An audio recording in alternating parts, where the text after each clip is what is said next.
Bonjour à tous, nous sommes ici à Capesterel, le groupe Ultra, c'est comme la maison avec ça, Marc. à domicile. Pourquoi? Pour la Blue Paddle Cup, mesdames, Là. messieurs, première édition 2024, avec nous son fondateur, Marc, salut. Ça va? Bah oui. Franck. J'ai envie de commencer par le début, Ouais, c'est-à-dire avant de parler de cette compétition, c'est ta reconversion à 360 degrés c'est ça. dans le sport de paddle.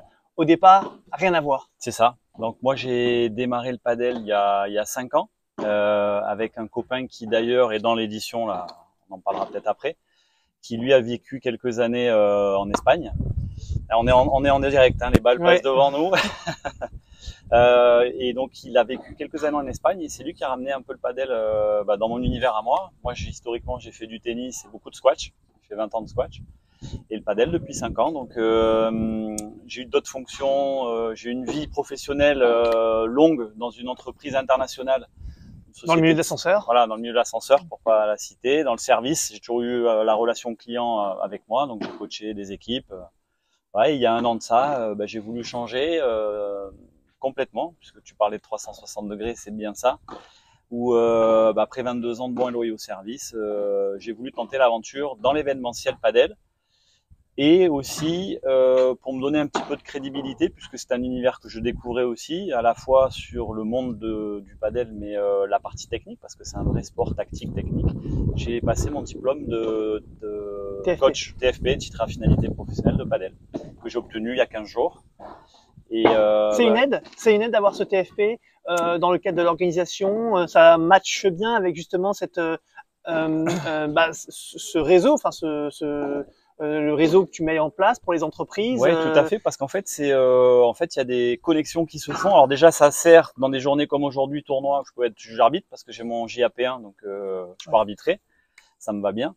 Et ça sert aussi puisque quand je fais des événements, il y a des personnes qui démarrent dans le padel ou qui veulent se perfectionner, et du coup, je pourrais leur amener un peu de structure, de fond de jeu, en venant faire des cours avec moi. Donc ouais, pour moi, c'était important d'avoir cet axe-là aussi dans mon quotidien. Le monde des entreprises et le paddle. C'est ça, On a vu, ça vient de tous les bords. c'est ça. Comment ça fonctionne? Raconte-nous un peu ce parcours pour dire à ces entreprises, venez profiter. Comment ça fonctionne? Ouais. Alors simplement, bon déjà il y a de tous les niveaux là dans les équipes. Donc Ouais. là on a 13 équipes, 12 équipes là sur cette phase finale. Comme tu le disais justement, il y a tous les univers. Donc l'aéroport de Nice, il y a des grandes entreprises, Vinci, Ouais. et puis des structures plus locales aussi qui nous ont rejoints aussi. Donc l'idée c'est d'aller voir les chefs d'entreprise ou les personnes qui sont dédiées à l'organisation d'événements, en leur proposant justement de participer à cet événement qui est unique puisque à la clé il y a des lots qui sont prestigieux, parce qu'on a réussi à trouver des partenaires très sympas et je les remercie encore d'ailleurs, la SBM à Monaco, le Negresco à Nice. Oui, la SBM à Monaco, C'est la hôtel, oui. Ouais, c'est l'hôtel, le premier. Les gagnants vont avoir la chance d'avoir une nuit d'hôtel pour deux, chez tous les gagnants, les deux gagnants là, au Monte Carlo Bay, qui est un hôtel qui est sur la mer à Monaco. Donc c'est plutôt sympathique. Ouais. Je pense que dans le padel en France là aujourd'hui, dans les tournois, il y a pas ce genre de lot à gagner. Les deuxièmes vont gagner une séance de spa au Negresco. Il a ouvert un magnifique spa en novembre dernier. Donc voilà, il y a quand même, c'est ce que j'ai fait dans mon ancienne vie professionnelle. C'est un tournoi avec un niveau de service important. Il y a les repas qui sont inclus. Enfin voilà, on a un package qui est plutôt sympa. En même temps du loisir, du paddle, en même temps du réseau, c'est ça. En même temps des beaux cadeaux à gagner. C'est presque le trio. Ou même un peu quatuor gagnant, quoi, c'est ça. Gagnant, hein, ouais, c'est ça, ouais, c'est top. Et puis c'est vrai que le padel aujourd'hui, c'est pas toi que je l'apprends, mais ça prend une dimension importante. Et dans le monde de l'entreprise, pour les collaborateurs aussi, ça permet aussi de fédérer encore plus et de créer du réseau. Parce que là, encore une fois, les gens échangent entre eux. C'est ça qui est intéressant. Les entreprises te disent rapidement, oui, on connaît, on a envie d'en faire. Tout de suite, il y a quelque chose qui se passe. Ouais, alors j'ai eu 2 sons de cloche un peu différents. Quand j'ai quelqu'un qui joue déjà au padel entreprise, là forcément le gars ça lui parle. Ouais. Et c'est vrai que j'ai pas besoin d'expliquer très longtemps, me fatiguer ce que c'est. Il y vient. Il y en a d'autres qui ont pris le levier oui, il y a le padel, mais il y a aussi le réseau. parce que quand je redonne les entreprises qui Ouais. participent, Ouais. bah, il y en a d'autres qui s'intéressent de venir parce que la compétition a duré 3 mois. Là, on est sur la phase finale aujourd'hui, mais on l'a démarré au mois d'avril. Donc, il y a eu des phases de poule. Donc, il y a eu beaucoup d'échanges entre les équipes. On a tous mangé à chaque fin de soirée. On mangeait tous ensemble. Donc, ça a créé du lien finalement. Juste pour revenir à tes débuts, ce qui m'intéresse, c'est de voir cette transition d'un milieu de l'ascenseur qui n'a rien à voir avec le paddle. Ouais. Toi-même n'étant pas forcément, même si tu es un joueur de squash, si je ça, ne m'abuse. C'est ça. Donc la transition, elle s'est faite comment? D'ailleurs, comment tu as eu cette idée d'y aller? Pourquoi le paddle? Qu'est-ce qui s'est passé pour qu'il y ait eu ce déclic? En fait, moi, le sport, c'est toute ma vie. J'ai toujours joué, j'ai toujours fait du sport dans ma vie. Sport de raquette longtemps, comme je te le disais.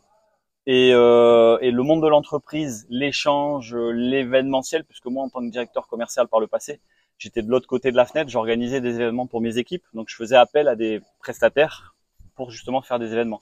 Donc là, forcément, moi, ça me trottait dans la tête ça aussi. Et quand je me suis mis à jouer au padel, en voyant un peu sur la piste, mais l'après-padel où on boit un coup, deux coups, on discute, on refait le match.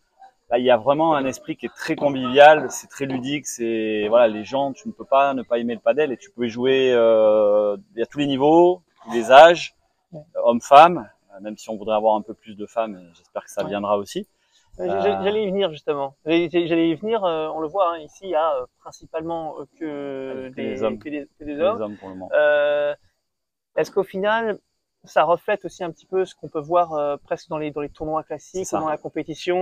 Pourtant, c'est pas vraiment c'est une compétition, mais qui reste très très loisir. C'est ça. Et pourtant, malgré tout, là aussi, on a du mal à recruter des joueuses. En fait, j'en discutais là il y a 15 jours de ça. J'ai fait un événement avec des notaires. On était dans le club de Aise chez Michel Borfiga, un club magnifique. Ah bah peut-être l'un des plus beaux de France, Côte d'Azur sûr et de France, bon certainement. Voir, en tout cas. Et il y avait 45 personnes et il y avait 5 ou 6 femmes. Et du coup, en discutant un peu, il y en a plein d'autres qui auraient voulu s'inscrire, mais elles n'osent pas en fait. Elles franchissent pas encore le cap parce qu'elles se disent il va y avoir des hommes, le niveau, je vais pas être au niveau, et finalement non. Donc il y a quand même quelque chose à faire et c'est à réfléchir pour les prochaines éditions d'ailleurs. S'il n'y aura pas une poule ou une version femmes.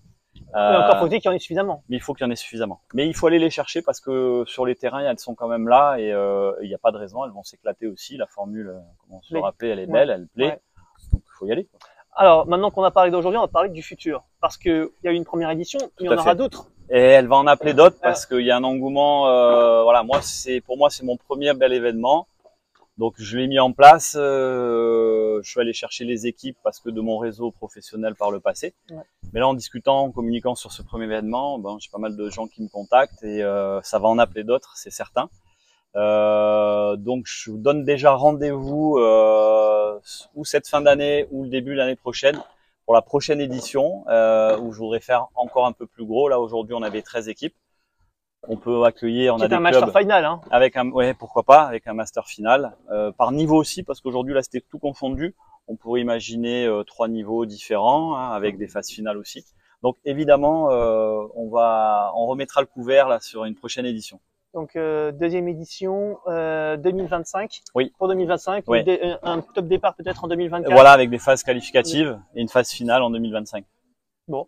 Eh bien, mon cher Marc, je pense qu'on a fait le tour. Merci beaucoup. Merci Franck. Et puis, à bonne chance. Super réseau, super ambiance. Donc, je vois pas pourquoi ça ne devrait pas se poursuivre jusqu'en 2032. Bah écoute, 2025, 2020, oui, pardon.